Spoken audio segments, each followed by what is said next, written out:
Transformations, Women, Gender, and Psychology, 3rd edition, by Mary Crawford. Chapter 6, Gendered Identities, Childhood and Adolescence, continued.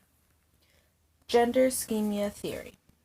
As discussed in Chapter 3, a schema is a network of mental associations. According to schema theory, it is difficult or impossible to understand information when you cannot connect it to a schema, or when you unintentionally connect it to the wrong schema. Gender schema theory uses this cognitive approach to explain gender typing.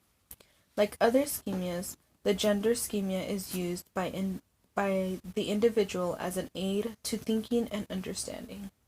According to gender schema theory, the gender schema is learned very early, and it guides the individual in becoming gender typed. As children learn the content of their society's gender schema, they learn which attributes are linked to their own sex, and hence to themselves.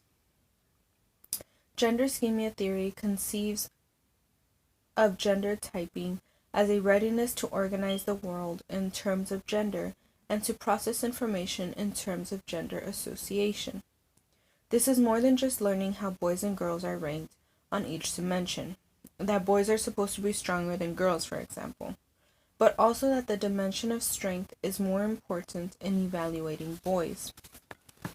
In other words, a difference between people who are highly gender typed and those who are not is that gender typed people have a well-developed gender schema and rely on it spontaneously in making sense of the world.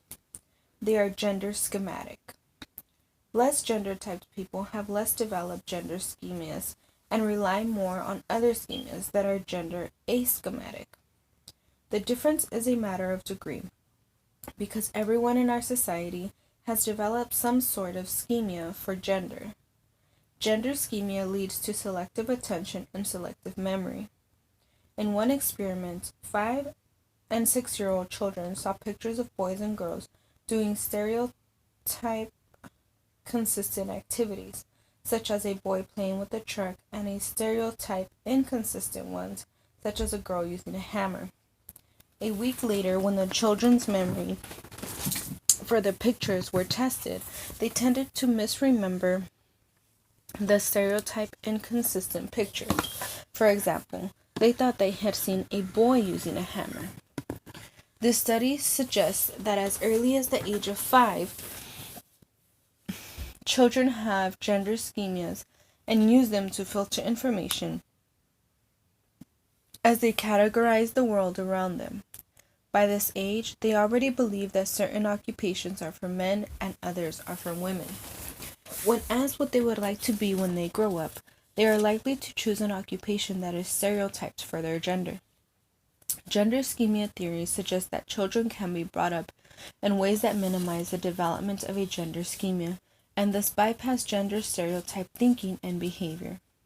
If others around them paid less attention to gender, children would not automatically categorize by it any more than they automatically categorize in terms of eye color. If they were taught to use the concept of sex to refer to anatomical differences, they would not assimilate irrelevant dimensions to the gender schema. They would differentiate male and female in sexuality and reproduction, but other aspects of behavior would remain gender neutral. Gender schema theory stimulated a great deal of research in topics such as gender stereotyping in children's books and toys and psychological comparison of more or less gender-typed individuals. It has been useful for over 3 decades as a framework for understanding the social scope of gender. In summary, social learning and cognitive theories emphasize different influences on children's gender development. Social learning theory maintains that children are shaped by the people and environments they encounter in everyday life. Cognitive theories emphasize that the child's mind is actively trying to comprehend and categorize gender information. Cognitive development theory proposes that this occurs in distinct ages, whereas gender schema theory emphasizes the gradual development of a complex mental network about gender and its assimilation to the self. No single theory has all the answers, but virtually all psychologists agree that social forces interact with biological and cognitive factors in gender development. In what follows, we will look in detail at gender influences in children's lives, showing how these factors interact to produce adults who fit in to the gender system.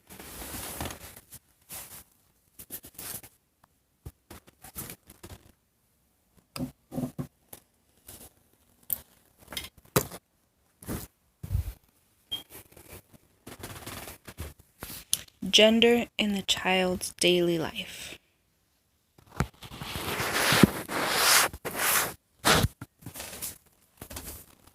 Starting almost immediately after birth, an infant is viewed differently and treated differently depending on its sex. The effect of this treatment is to mold children into the gender norms of their culture. At first, parents and families are the strongest influence on gender. As the child grows, peers become more important. Meanwhile, toys, books, movies, video games, and TV provide highly gendered messages. The child's own concept of gender interacts with all these influences as he or she forms cognitive schemas and progresses to a more cognitively mature way of thinking about gender. These influences from adults, other children, the media, and physical environments, and the child's own cognitive developments construct gender at the interactional level. They are all important in shaping adults who fit into their society's gender system, and we will look at each in more details. Parental influences. As soon as women announce that she is pregnant, others ask, boy or girl? Today, parents usually know the sex of their child before its birth via ultrasound imaging. But this is a recent development. Throughout history, there were many superstitious methods of guessing the future baby's sex. If the mother is carrying high, it is a boy. If she's carrying low, it's a girl. If the fetus is active, moving, and kicking a lot, it must be a boy. If the mother is sick during pregnancy, it's a girl. In much of this folk wisdom, the symbolically more negative characteristics of a pair, low or high, sick or healthy, was used to predict a girl. And there are many folk methods for ensuring the birth of a son, such as taking herbs, eating particular foods, and even wishful thinking. When I traveled in rural China, I saw an identical large poster tacked up on the wall in several village homes. A pair of adorable fat baby boys, naked from the waist down. I finally asked about it and found that the reason for its popularity is a folk belief that if a married woman looks at images of boy babies, she is more likely to conceive a son. The birth of a girl is a disappointment in many traditional cultures, as these proverbs show. To be born a girl is to have an ill fate. Nepal. One daughter is more than enough. 3 sons are still too few. South Korea. Boy, the preferred sex. In some societies, the preference to have a son is so extreme that it reduces the survival rate for baby girls. Throughout history, some societies have practiced female infanticide. In ancient Greece, infant girls were sometimes left on a mountainside to die of exposure or be eaten by wild animals. Although no society today officially approves of female infanticide, there are persistent reports that it still takes place in areas where girls are particularly devalued. For example, in rural China, there are far more births of boys than girls recorded. In the southern Indian state of Tamil Nadu, the death rate for female infants when there is no obvious medical cause is 5 to 17 times higher than for male infants. Women describe methods such as poisoning infants over a period of several days by mixing milk with a toxic tree sap. The high rates of female infanticide in this region promoted the government to offer bonuses to parents whose daughters survived childhood. Selecting boys for survival occurs in other ways too. Female selective abortions. Aborting healthy fetuses only because they are female is widely practiced in East and South Asian countries, including South Korea, Vietnam, China, India, Taiwan, and Pakistan. For example, almost immediately after fetal sex determination, techniques become available in Indian cities.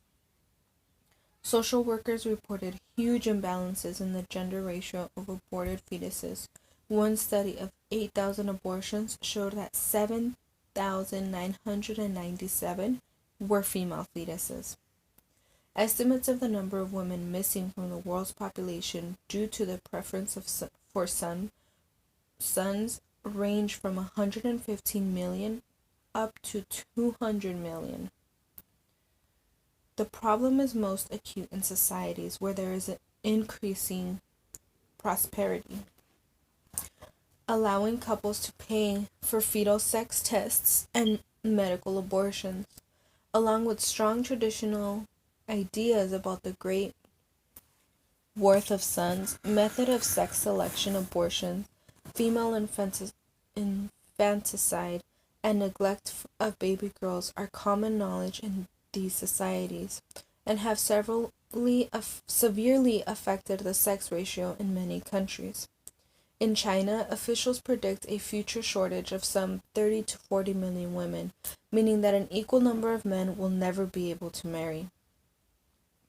Only in South Korea is there now a more normal sex ratio, probably because modernization has weakened traditional attitudes that foster an extreme preference for sons. The reason for son preferences are related to patriarchy. The more patriarchal a society is, the more men control economic, political, and social power, and the more the ideology of gender supports their continued dominance. In some traditional Asian societies, females tend to be economically dependent on fathers and husbands, have lower social status, and are considered impure or polluting. Tradition holds that only a son can provide for his parents in their old age.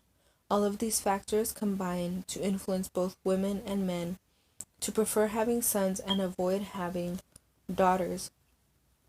Moreover, because of the dowry system that require a bride's family to provide large sums of money and costly possessions to the groom's family, the birth of a daughter is an economic disaster. In southern India, although sex-selective abortions is illegal, mobile ultrasound abortion clinics cruise rural villages advertising pay 50 rupees now to save 50,000 later. What about preference for boys in our own society?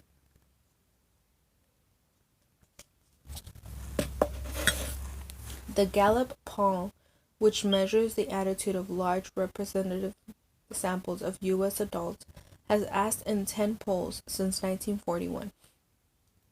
If you could have only one child, which would you prefer to have, a boy or a girl? Men's preference in every poll was for a boy.